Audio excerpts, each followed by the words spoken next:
안녕하세요. 이제 오늘 마지막 시간이고요. 첫 번째 시간에 환율에 대해서 정의해 주셨고, 두 번째 시간에는, 두 번째 시간은 뭐였더라? 환율이 방향. 언제 올라가고 약세가 되냐? 달러 약세, 달러 강세 언제 그렇게 되냐? 그리고 이제 세 번째 시간에는 일본 얘기를 해 주셨습니다. 네 번째 시간에는 이제 중국 위에나.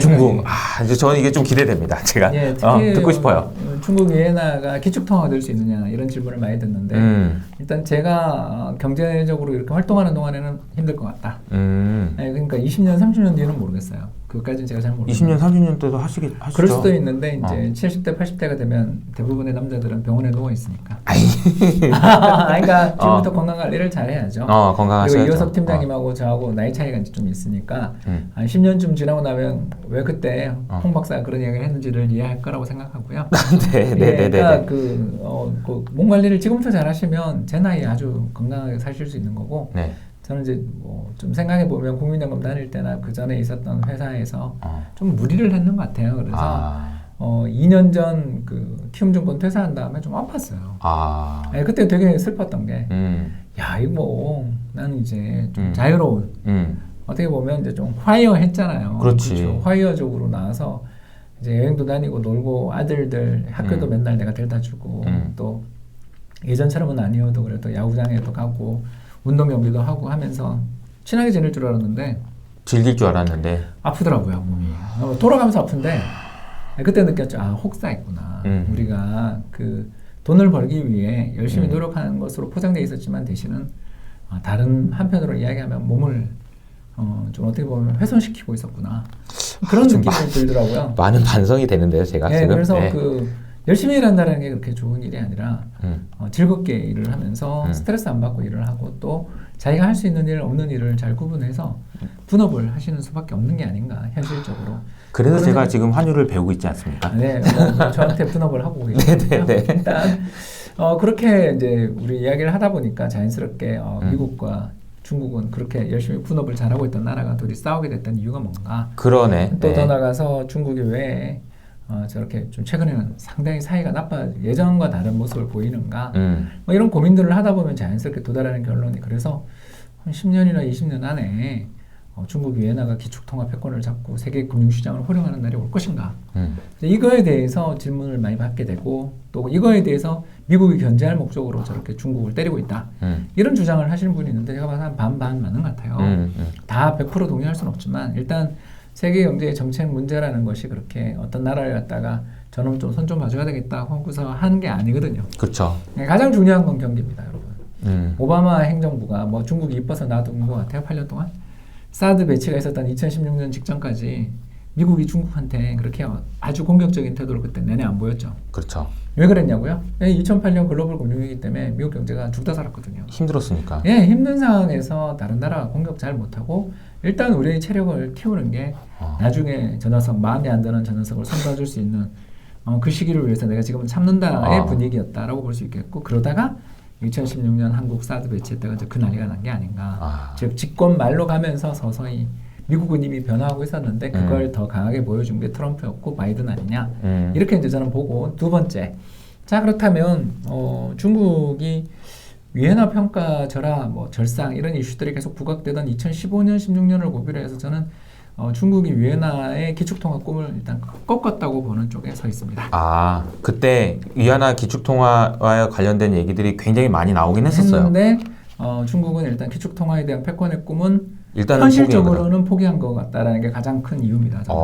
왜 어떻게 아셨어요? 왜 그런가 설명을 드리자면 기축통화가 되기 위해서는 두 가지 조건이 필요합니다. 첫 시간에 했던 이야기인데요. 다시 돌아가자면 첫 번째, 상거래에서 충분히 통용이 될 수 있도록 많은 공급이 필요합니다. 그래서 많은 공급이 이루어지면서 시장의 유동성을 만들고 네트워크를 만들어야 돼요. 그러니까 네트워크를 만든다는 게 뭐냐면 중국 위에나가 예를 들어서 중국에서만 거래되는 게 아니라 한국에서도 거래될 수 있게 만들고 미국에서도 거래될 수 있게 만들고 베트남에서도 거래될 수 있게 다른 나라에서 전부 다 사람들이 중국 위에나를 원할 수 있는 세상을 만들어놔야 기축통화가 됩니다. 그렇죠. 왜냐하면 달러가 전 세계 외환거래의 88%라고 제가 그랬잖아요. 그만큼 어마어마한 압도적 거래량을 가지고 있는 그런 달러를 대체하기 위해서는 중국 위에나를 전 세계에 많이 공급해줘야 됩니다. 공급해주려면 어떻게 해야 돼요? 가격이 오를 것 같은 어떤 확신을 주고 이 통화가 믿을 만한 통화다라는 신뢰를 줘야 되는데 그렇죠. 2015년에 이제 그걸 포기했잖아요. 아, 달러에 대한 중국 위엔화 환율을 갖다가 그전에는 계속 1달러에 대해서 8.2위엔에 오랫동안 못 박혀 있었던 게 한때 6위엔까지 1달러에 대한 중국 위엔화 환율이 6까지 떨어졌거든요. 그러니까 환율이 떨어졌다, 달러가 약세다. 외웠죠? 그래서 위엔화가 강세다라고 고민할 필요가 없는 게 반대편이 약해지면 당연히 상대는 강해지는 거니까. 시소 생각하시면 됩니다. 그렇죠. 그래서 미국 시소가 내려갔기 때문에 중국 쪽 시소는 올라간 거죠. 네네. 네, 그런 일들이 벌어졌는데 그때 2015년 8월 19일 그날 잊을 수가 없는데 그날 갑자기 중국이 환율을 인상합니다. 그것도 3일 연속. 그러면서부터 그 뒤에 이제 미국과의 관계가 나빠지기 시작한 게 미국은 안 그래도 중국에 대해서 어마어마한 적자를 기록하고 있는데 갑자기 이 나라가 환율을 막 인상해서 자기 제품의 경쟁력을 더 강화시키려고 그러니까 마음에 듭니까 안 듭니까? 안 되죠. 안 들죠. 그러니까 이러면서 그때부터가 일단의 갈등의 시초였던 거죠. 아, 자, 그러면 아까도 이야기한 것처럼 중국의 위엔화 가치가 앞으로 계속 상승하고 중국의 돈이 해외에 어마어마하게 뿌려질 것이다라는 그런 기대가 있어야만 상거래의 주체가 되는데 핵심 아니에요, 그죠? 그러니까 이게 이때 포기된 거구나. 예, 그걸 잘 모르시더라고요. 그래서 중국이 뭐 몇 년 지나면 미국보다 경제 규모도 커지고 해서 기축통화 된다는 식으로 이야기하시는 분들한테 아니거든요라고 말할 수 있는 날이 바로 2015년 8월 19일이었습니다. 그리고 이제 두 번째 네. 기축통화가 되기 위한 두 번째 조건은 뭐냐면 가치 저장의 수단이죠. 잊지 않으셨죠? 그죠? 그렇죠. 외환 보유고 전체 60% 이상이 미국 달러니까 요걸 대체해야 됩니다. 자, 그러면 가치 저장의 수단이 되려면 또 어떻게 해야 돼요? 신뢰입니다. 자, 첫 번째는 거래에서 수단이 많이 되려면 유동성이 풍부하고 가격이 이 가치가 안정되고 계속 오른다라는 네. 즉 중국 위엔화를 보유하고 있으면 이 가치가 계속 올라갈 것이다라는 그 그렇죠. 기대들. 그 중국 위엔화가 달러에 대한 중국 위엔화율이 계속 떨어지는 동안은 이 정책을 썼던 거죠. 근데 이제 두 번째가 또 문제가 되는데 바로 뭐냐면 신뢰. 자, 우리가 만일을 대비해 가지고 달러를 들고 있는 이유가 뭐냐면 외환위기 대비해서 그때 우리나라에 있는 외환이 다 한 방에 고갈되는 급박한 위기가 발생한다 싶을 때를 대비해서 그렇죠. 미국에 있는 달러를 우리가 가져와 가지고 미국에 가서 채권 시장에서 보유하고 있던 달러를 다 팔아서 그 돈을 들고 달러를 가져와 가지고 지금 우리가 외환 시장에 투입을 해야 되는데 갑자기 미국이 외칩니다. 우리 경제 지금 죽을 것 같고 힘드니까 너네 지금 이거 송금 금지. 자, 이렇게 아니.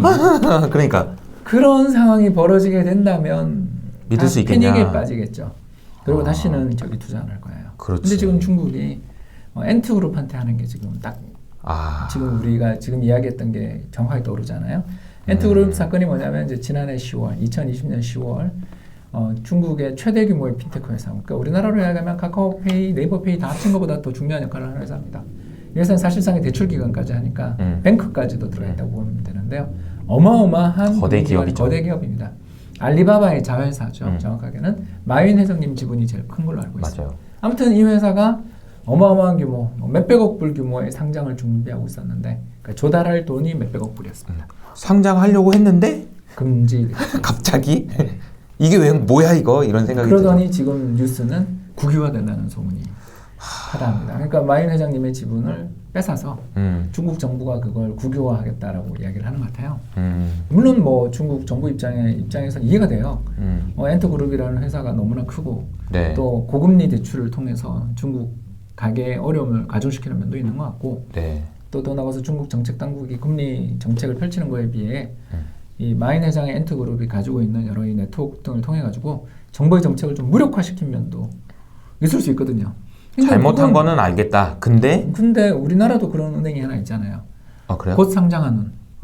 예, 아니 왜냐하면 저희들 다 그냥 카뱅 이야기예요. 카카오뱅크. 카카오뱅크가 굉장히 편하잖아요. 사용이 편하고 또 저희 요새 그것만 써요. 월급쟁이들 입장에서 마통 만들기 이렇게 쉬운 맞아. 은행이 없어서 잘 쓰는데 이게 한국 정부의 정책하고는 사실은 좀 결이 맞다가도 안 맞다가도 할 수 있는 거잖아요. 그렇죠. 왜냐하면 정부가 최근에 부동산 담보 대출 규제 이런 거 강화하면서 특히 마이너스 통장, 신용카드 대출 이런 거 다 막는 이유 중에 하나가 신용 대출이 너무 급격히 느는 것을 걱정해서 막은 거잖아요. 그렇죠. 자, 지금 제 이야기에서 카뱅이 나쁘다 좋다라는 뜻이 아니라 정부의 정책 대응에 대해서 우리나라의 개개인의 사업하시는 분들은 규제의 큰 바운더리 안에서 자기가 자율적으로 판단을 하고 경제를 대응하고 돈을 벌고 있는 거잖아요. 그렇죠. 이게 결국 시장 경제죠. 시장 경제는 정부가 울타리를 쳐놓고 이 안에서는 자유야라고 하는 거고 울타리 밖에 나가는 걸 혼을 낸다라면 중국은 지금까지 내버려뒀다가 갑자기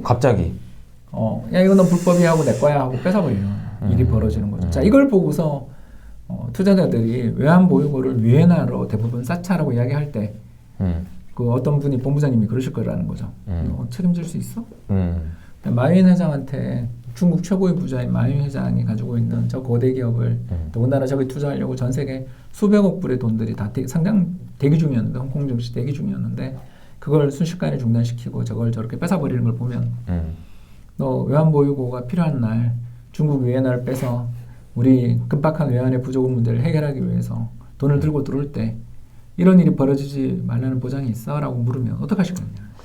네, 딱 느낌이 오네요. 네, 그러니까 이게 기축통화가 되려면 결국 조건이 두 개인 거예요. 하나는 이 나라 경제가 튼튼하고 안정적이어서 어마어마한 상거래 네트워크를 가지고 믿을 수 있는 어떤 망을 갖고 있는 상업망을 갖고 있는 이게 중요하고 이게 이제 경제력과 무엇보다 오픈된 그죠? 왔다 갔다 할 수 있어야 되니까 어떤 네트워크를 만들어야 돼요. 아무튼 중요한 건 네트워크예요.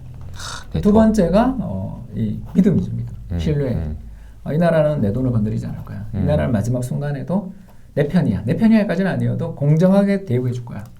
라는 어떤 법치주의. 어느 날 뒤통수를 치지면 안 되는 거야. 그래서 기축통화 국가, 그러니까 자본주의 경제가 뭐 한 200년, 250년 됐다고 맥스로 보면 250년인데 그동안 기축통화는 두 개밖에 없잖아요. 하나는 파운드, 하나는 달러밖에 없잖아요. 네네. 이게 자본주의 사회, 시장경제 사회에서 이 두 통화의 특징이 뭐냐면 민주주의 국가 통화죠. 그 민주주의가 뭡니까? 독재자가 딱 나타나서 이거 다 내 거야 라고 하는 게 아닌 국민들이 만든 대의제 민주주의에 의거해서 그런 어떤 독단적인 행동을 하는 사람을 독재를 못하게 만드는 게 민주주의잖아요. 함부로 못하게. 예, 그래서 물론 뭐 한때 저 영국도 후퇴할 뻔한 적이 있었고 또 미국도 역시 그 비슷한 일들이 벌어질 뻔한 적이 있었어요. 또 사회주의 세력들이 득세한 적도 있었고요. 그러나 이제 제 말은 그런 여러 가지 어떤 난관 이런 여러 가지 고민들 속에서 결국 그걸 수백 년 동안 민주주의 체제를 통해서 사유재산을 보장해주고 보호해주고 어떻게 보면 암만 제가 미워도 소송으로 뭘 괴롭히고 규정을 만들어 괴롭히지 갑자기 어느 날 몇 달 동안 그냥 공식 석상에 한 번도 못 나오는 그런 식으로 사람 걸 뺏는 일은 없잖아요. 무슨 말씀이신지 네, 알겠습니다. 알겠습니다. 그래서 민주주의 국가가 중요한 거죠. 그래서 기축통화 패권을 갖고 싶다면 현재 시스템에서 기축통화 패권을 갖고 싶다면 민주주의적인 사회 법 질서를 가지고 있는 나라의 통화가 기축통화가 될 가능성이 있는 거죠. 그래서 현재로서 저는 미국의 기축통화 패권을 저지하고 가져갈 수 있는 유력한 대안은 여전히 유로밖에 없지. 유로밖에 없다. 네, 다른 통화는 어렵지 않냐. 왜냐하면 뭐 엔이나 파운드는 나라 규모가 작아서 네트워크를 만들기 어렵고 경제 규모 면에서 미국에 못지않은 거대 경제권을 가지고 있는 유럽이 이번 코로나 사태 속에서 협력의 필요성들도 느끼고 근데 너무 어려운 과정에서 어떻게 보면 좀 일어나기 위해 노력하는 모습들이 잘만 된다면 유로가 오히려 희망이 좀 있는 시기가 올 수 있을지 모르지만 적어도 파운드 뭐 엔 이런 거 다 넘어서서 유엔까지 어떤 패권의 시기가 온다라고 말하기는 조금 어려움이 있지 않냐 이런 생각을 하게 되는 것 같습니다. 야, 근데 저는 들으면서 너무 역시나 기대했던 것만큼 재밌었고 기축통화라는 걸 얘기를 하시면서 민주주의까지 내려와가지고 연락을 한다는 게 네덜란드 이후에 네덜란드의 길드화 패권까지 생각해보면 17세기죠. 그래서 18세기 후반부터는 영국. 근데 전부 이 나라들이 다 민주주의 국가들이. 그래서 스페인이 잠깐 그 금화 만들어서 패권을 가진 적이 있었지만 금방 기축통화 패권을 스페인이 잃어버린 이유가 뭐냐면 그때 열몇 번에 걸쳐서 개주해버려요. 개주가 뭐냐면 은화의 순도를 떨어뜨림으로써 신유리주를 추구하는 게 그 개주거든요. 그런 짓거리들을 마구마구 해버리면서 타락한 스페인이 거죠. 타락해버린 반면 암스테르담 은행이 1600년대 초반에 생길 때부터 암스테르담 은행이 뭘 하냐면 각국에서 발행된 다양한 순도를 가지고 있는 은화에 대한 공식적인 교환 비율을 결정하고 그걸 지켜줌으로써 상거래의 표준을 제시해 준 게 네덜란드 상거래 패권의 이유 중에 하나거든요. 동인도 회사도 물론 그때 나왔고요. 그렇죠. 그러니까 이런 점들을 생각해 보시면 민주주의적인 질서, 룰을 지켜주는 정부, 공정한 룰을 지켜주는 정부의 존재가 기축통화 면에 있어서 굉장히 중요하다라는 그런 교훈을 얻게 되는 것 같습니다. 너무 감사합니다. 저도 정말 많이 배운 것 같아요. 근데 또 한편으로 생각해 보면 그 룰을 진짜 한번 정해놓고 안 깨는 수 있는 룰을 만드는 것도 진짜 어렵잖아요. 그렇잖아요. 내가 이렇게 해줄게. 근데 속으로 그거는 이제 최근에 나온 아세모글루의 책 네로 코리더라는 책이 네로 좁은 회랑. 네, 그 책에 보면 코리도. 그래서 제가 경상도라 발음이 안 좋습니다. 계속 이야기하자면 그 책에서 국가 권력이 자꾸 국민들이 생각하고 있는 최저선의 어떤 정의 있잖아요. 네네네. 이걸 건드리는 순간 이제 들고 일어날 수 있어야 되거든요. 그러지 않으면 지켜지지 않죠. 그렇죠. 독재자들 입장에서는 저걸 전부 다 뺏고 싶은 국가 권력이 굉장히 강해지고 국가 권력이 모든 것을 지배하고 있는 관계에서는 법이 아무리 잘 만들어지더라도 지켜지지 않죠. 네네. 근데 그 지켜지지 않을 때 국민들이 바로 들고 일어나서 독재자의 목을 치는 그게 이루어지려면 시민사회가 또 소사이어티, 사회의 어떤 구성원들의 어떤 결집이 또 필요하거든요. 그런 사회 구성원들의 결집이 뭐 정당일 수도 있고 종교일 수도 있고 또는 커뮤니티도 있고 사회적 운동일 수도 있습니다만 어떤 국가 권력이 어떤 독재를 하면서 내가 저 재산을 내가 다 독재적으로 사취를 하고 저건 내 거야 라고 하는 순간 야 근데 그랬을 때 너 정말 안전이 보장될 수 있니? 네. 국민들이 들고 일어나가지고 혁명을 일으킬 때 너 단두대에 안 걸릴 자신 있어? 라는 그 공포가 쿠데타를 준비하고 있거나 혹은 그런 사특한 계획을 꿈꾸고 있는 무리들에게 강력한 제동이 되잖아요. 네. 그렇기 때문에 결국 민주주의 국가는 두 가지가 다 이루어져야 되는 거죠. 첫 번째는 뭐냐면 그 하나의 국가라는 국가 질서 자체를 가지고 있는 그 자기 변경 내 국가 내에 어떤 국가의 시스템을 만들어낼 수 있는 파워. 이게 없는 나라들이 아프리카에 되게 많잖아요. 그쵸. 부족별로 다 갈려서 한 나라의 국민이라고 볼 수 없는 행동들을 하게 되는 경우는 아예 민주주의고 뭐고 없죠. 두 번째, 근데 그 정부가 너무 강해버리면 어떤 일이 벌어지냐면 독재가 되고 지금 중국이 되는 거잖아요.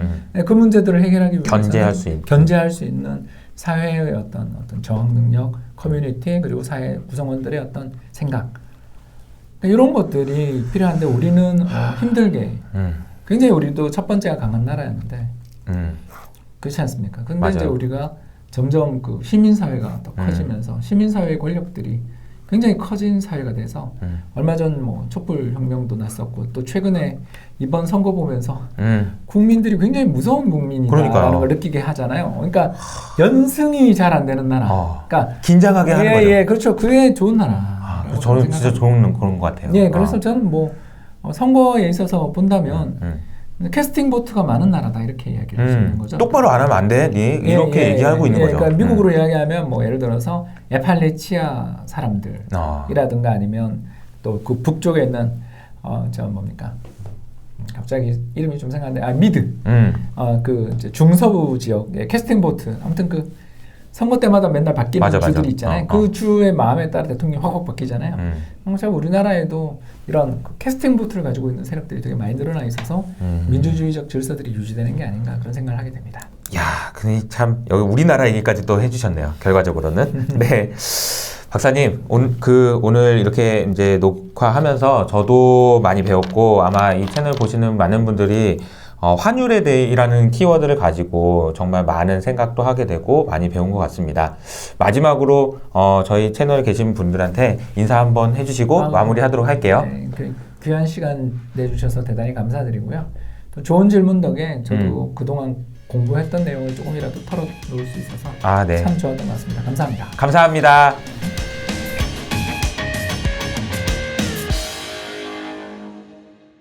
안녕하세요. 새롭게 시작하는 이호석 아카데미 중간고사 끝나고 여러 가지 뭐 지난주 한 주 쉬고요. 이번 주부터 이제 다시 시작입니다. 그래서 홍 박사님 강의 마지막 강의부터 이제 시작이 될 것 같아요. 이번 주에는 홍 박사님 마지막 위안화에 대한 이야기를 좀 마지막으로 좀 해주시면서 중요한 메시지를 던져주실 것 같습니다. 시작할 때 뭐 파이어라는 얘기가 좀 나와서 이 파이어라는 얘기가 이 책이 있었어요. 옛날에 파이낸셜 인디펜던스 그리고 리타이어 얼리 그러니까 경제적 그 파이낸셜 인디펜던스 자유 경제적인 자유와 일찍 은퇴하는 것 두 가지를 동시에 추구하는 젊은 친구들을 중심으로 이런 운동이 벌어진다고 해서 이제 옛날에 그런 책이 있었습니다. 그래서 미국 사회에서 젊은 친구들이 안 쓰고 아껴서 얼른 은퇴하자. 그리고 내가 원하는 걸 빨리 하자.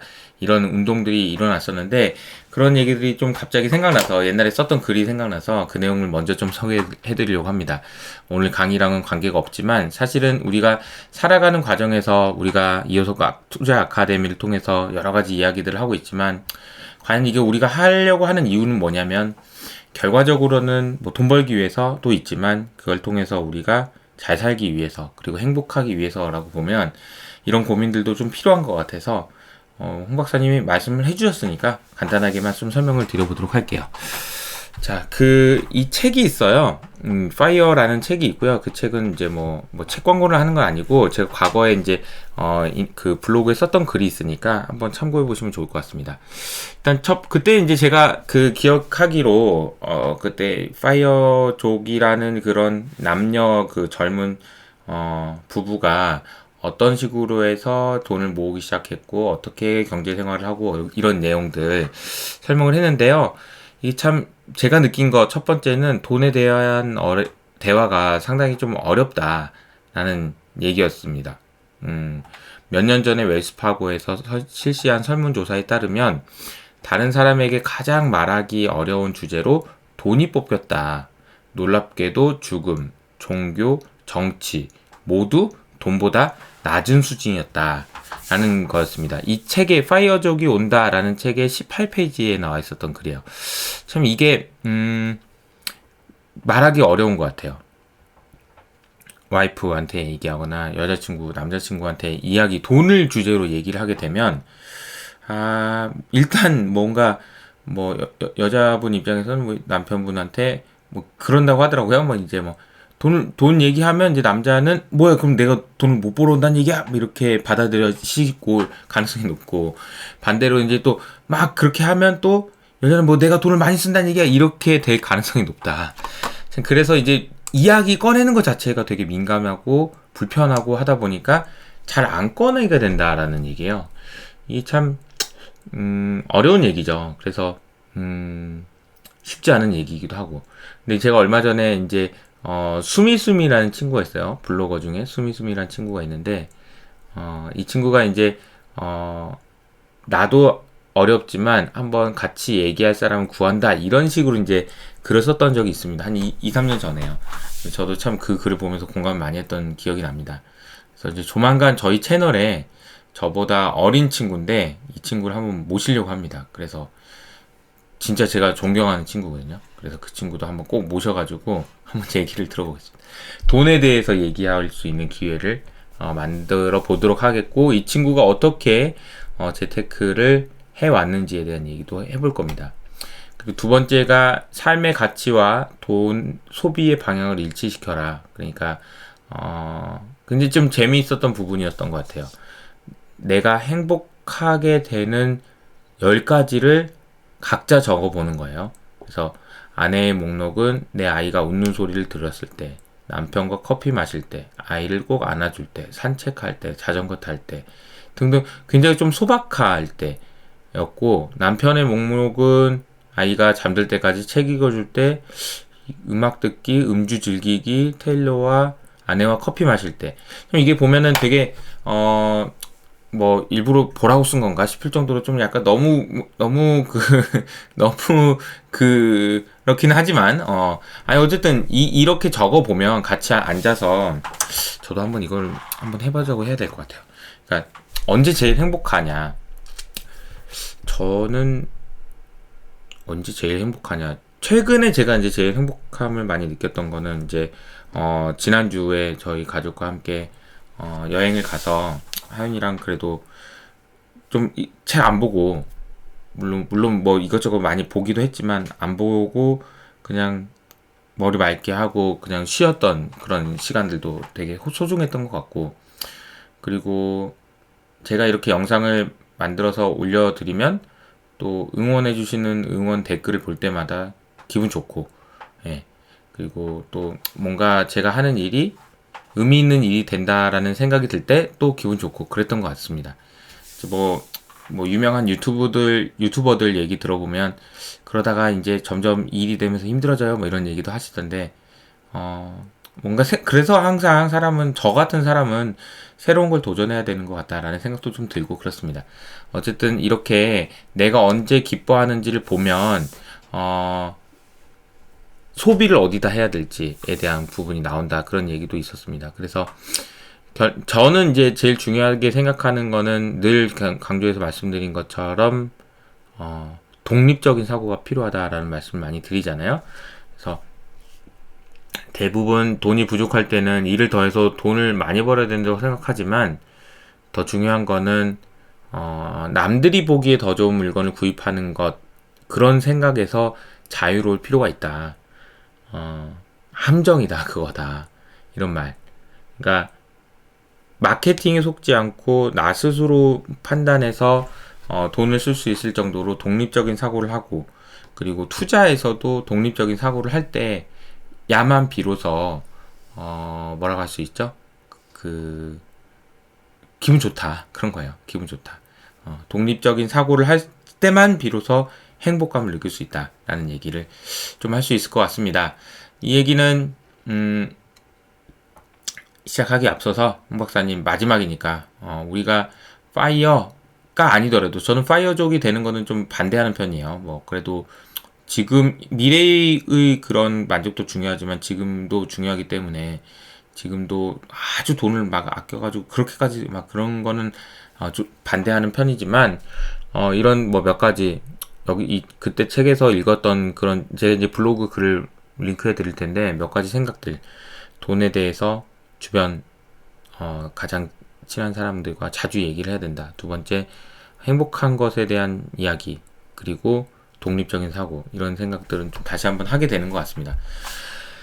근데 뭐 그때 저도 이런 다짐을 했지만 돌아놓고 보면 잘 못한 것 같아서 좀 반성이 되긴 하는데 어쨌든 그런 내용이 있었고요. 자, 그럼 이제 오늘 내용들 좀 정리를 해보면 기축통화가 되기 위해서 필요한 조건들은 우선은 많은 공급이 필요하다. 다시 말하면 위안화가 기축통화가 되고 싶어? 그러면 많이 뿌려놔야 된다. 많이 뿌려난다는 얘기는 뭐냐면 위안화를 그 어떤 나라에서 뭐 예를 들어 아프리카에서 위안화를 진짜 많이 쓰게 되는 그런 환경을 만들어줘야 된다. 제가 이제 글로벌 모니터에서 그때 한번 출연해서 얘기했다고 했잖아요. 그러면서 이제 안구모 편집장이랑 이렇게 몇 마디 이렇게 하다가 기억에 남는 게 돈을 많이 뿌리는 것이 즉 달러를 많이 뿌려서 사람들로 하여금 달러를 세계적으로 달러의 공급을 유동성을 확보시켜주는 것이 사실은 미국의 영향력을 키우는 데 도움이 된다. 이런 말씀을 하셨는데 굉장히 좀 인사이트 있는 얘기죠. 사실 중요한 얘기이기도 하고요. 그런데도 가치가 유지되어야 된다라는 건데 사실 그게 우리가 흔히 얘기하는 이제 양털 깎기, 즉 다시 말하면 미국이 금리를 이렇게 낮게 유지해요. 그리고 유동성을 쫙 뿌려요. 그런 다음에 이제 흥청망청 써요. 사람들이. 그러다가 이제 미국이 금리를 쫙 올립니다. 그러면 미국 달러로 빌렸던 그런 수많은 국가들이 난리가 나요. 우와, 어떡하냐, 이거 큰일 났다. 그러면서 이제 달러가 급등하고 그런 현상이 생겨나면서 이제 위기가 반복되고 그럴 때 달러가 급등한다는 얘기는 뭐 우리나라로 따지면 원화가 급락하고 자산 가격이 폭락한다는 얘기니까 그때 이제 양털이 싹 깎여온 거니까 또 이렇게 또 살살 이렇게 해가지고 자산 가격을 이렇게 키운 다음에 싹 다 가져가고 막 이런 양털 깎기라는 표현 자주 나오잖아요. 뭐 전문가분도 그런 표현 많이 쓰고. 근데 이제 저는 그렇게 이해하시기는 좀 애매하지만 어쨌든 근데 그런 과정에서 저는 달러의 위상이 강해졌다라는 측면은 동의할 수 있는 것 같아요. 그렇게 하다 보니까 그런 과정이 반복되다 보니까 특히나 2020년 3월에도 달러의 위상이 굉장히 강해질 수 있었던 아주 강력한 이벤트였다고 생각하거든요. 그러니까 위험할 때 달러만 찾는 것이 확인이 됐다라는 거잖아요. 그래서 저는 그렇게 달러를 공급을 많이 하면서도 가치가 유지되어야 되는데 실제로 위안화는 이제 오늘 이제 홍 박사님 얘기에는 없었지만 중국 입장에서는 1대1로를 통해서 아시는 것처럼 신흥국들한테 유로화로 돈을 많이 빌려줬어요. 지금 내가 스리랑카 거기 항구에다가 항구 만들어줄 때 내가 돈 줄게 막 이러면서 돈을 많이 풀었어요. 위안화를. 그럼 그 나라에서는 위안화가 많이 쓰일 수 있도록. 그죠? 필리핀 이런 나라요. 그러니까 이제 그렇게 되면 위안화의 영향력이 커지고 그러니까 중국의 영향도 커지고 이렇게 되는 거죠. 근데 이제 홍 박사님 표현으로는 2015년 8월 19일 날 전격적으로 위안화를 약세를 용인했던 걸 보면 약세를 용인했던 걸 보면 이제 끝난 거 아니냐. 유로화의 가치가 많이 풀면서도 강하게 유지하기가 상당히 어려운 거 아니냐. 그런 얘기들이 나오고요. 사실 이제 이거는 디지털 화폐 막 이런 쪽으로도 연결이 되긴 해야 돼요. 그런데 어쨌든 거기까지는 나가지 않았고 그게 이제 되더라도 시간이 좀 많이 걸릴 테니까 당분간은 위안화가 기초 통화가 돼가지고 뭐 이럴 가능성은 높지 않다라는 생각을 좀 하실 필요가 있다라는 거고요. 두 번째로는 가치 저장 수단이 되어야 합니다. 그러니까 기축 통화가 되기 위해서 필요한 것은 일단 많이 공급해야 돼요. 대신에 가치는 유지돼야 되죠. 두 번째는 가치 저장 수단으로서 활용이 계속 돼야 돼요. 그렇게 하기 위해서는 신뢰가 필요한 거다. 그러니까 엔트그룹 사건을 자주 얘기하시고 하는 이유가 뭐냐면 그거 보고 사람들이 무슨 생각을 했겠냐는 거죠. 중국 사람들은 아니야 괜찮아 나는 괜찮은데 라고 얘기할 수 있지만 글로벌 투자자들이나 글로벌에서 이제 사업을 하는 입장에서는 이거 중국 못 믿겠는데 이렇게 생각할 수 있는 아주 결정적인 이벤트가 됐다. 저 같아도 그럴 것 같아요. 제가 만약에 중국에 있는 뭐 스타트업을 하는 회사라고 한다면 진짜 싫을 것 같아요. 예.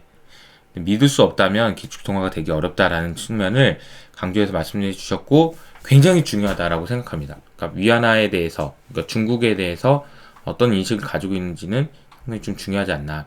그리고 이제 좁은 회랑, Narrow Corridor라는 그런 책을 소개까지는 아니고 얘기해 주셨는데 국가가 개인의 자유를 억압할 권리가 있는가라는 그 부제고 사실 이 내용이 저는 아직 읽어보지 못했지만 결국은 국가의 역할이 어디까지 갈 수 있냐 그리고 민주주의가 유지되기 위해서 필요한 것이 뭐냐 국가의 시스템을 만들 수 있는 파워 첫 번째로 지속적으로 유지할 수 있는 시스템이나 규칙을 만드는 것이 매우 어렵기 때문에 이런 걸 만드는 것이 첫 번째 두 번째는 견제 능력 그러니까 국가의 권력이 너무 강해졌을 때 사회적으로 그걸 저항을 하면서 견제할 수 있는 능력이 있느냐 이게 민주주의가 유지되기 위해서 필요한 거다라는 말씀을 해주셨던 것 같습니다.